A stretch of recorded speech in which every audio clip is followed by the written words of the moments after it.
আজ আলোচনা করব এইচএমপিভি ভাইরাস সম্পর্কে। এইচএমপিভি অর্থাৎ হিউম্যান মেটাপেনিউমো ভাইরাস, এটা কিন্তু একটা আরএনএ ভাইরাস। তো সেই কোভিডের মতোই আবার ফিরে এসেছে এবং এই মুহূর্তে গোটা ভারতবর্ষের মধ্যে অলরেডি 6-7 জনকে খুঁজে পাওয়া গেছে। আজকেই কলকাতাতেও একটা বাচ্চার শরীরে এই ভাইরাসের নমুনা পাওয়া গেছে। তাই অযথা গুজবে কান না দিয়ে নিজের সাবধানতা নিজে অবলম্বন করুন।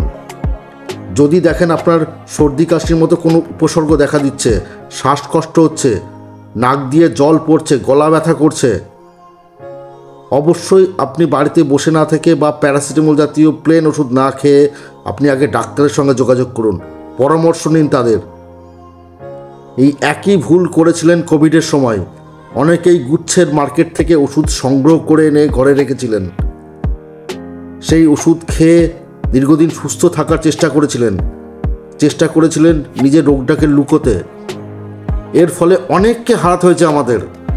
তাই একই ভুল বারবার না করে প্লিজ সকলে মিলে যাদের এই সিমটমস লক্ষ্য করবেন বা নিজের পরিবারে দেখবেন, তাকে ইমিডিয়েট চিকিৎসা ব্যবস্থা করুন।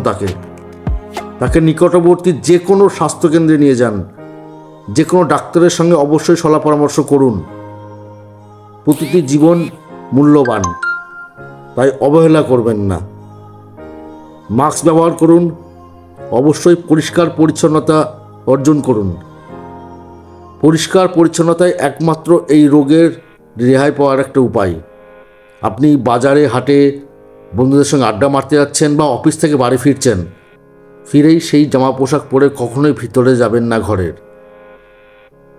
আপনি বাইরে থেকে যে জার্মসগুলো নিয়ে আসছেন সেগুলো আগে চেঞ্জ করুন। বাইরের পোশাকগুলো হাত পা মুখ সব সাবান দিয়ে ভালো করে ধুয়ে নিন, দরকার হলে স্যানিটাইজ করুন।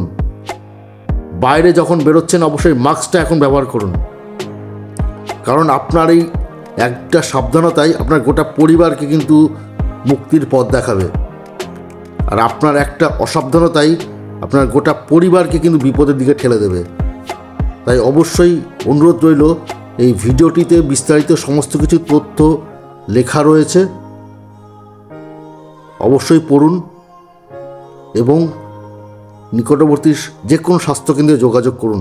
সমস্যা হলেই রোগ পুষে রাখবেন না।